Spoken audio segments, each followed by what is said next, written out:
রাত্রে রুটির জন্য নিরামিষ তরকারি রান্না করছি, সেটাই আপনাদের সঙ্গে শেয়ার করছি। সবজিগুলো কেটে ধুয়ে নিয়েছি, কড়াইটা গরম করে দিয়ে দিয়েছি সর্ষের তেল, দিয়ে দিচ্ছি তেজপাতা, অল্প একটু পাঁচফোড়ন, 1 চামচ মতো কলাইয়ের ডাল। নেড়ে চেড়ে মশলা থেকে সুন্দর গন্ধ ছাড়তে শুরু করেছে।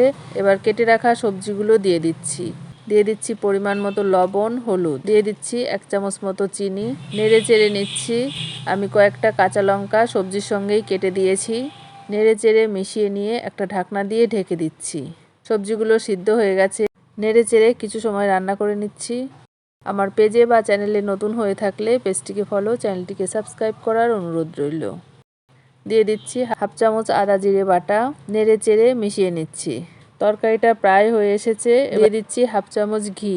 নেড়ে চেড়ে নামিয়ে নিচ্ছি। তৈরি হয়ে গেছে রাতে রুটি দিয়ে খাওয়ার জন্য হেলদি সবজি। রেসিপিটি ভালো লাগলে লাইক, কমেন্ট।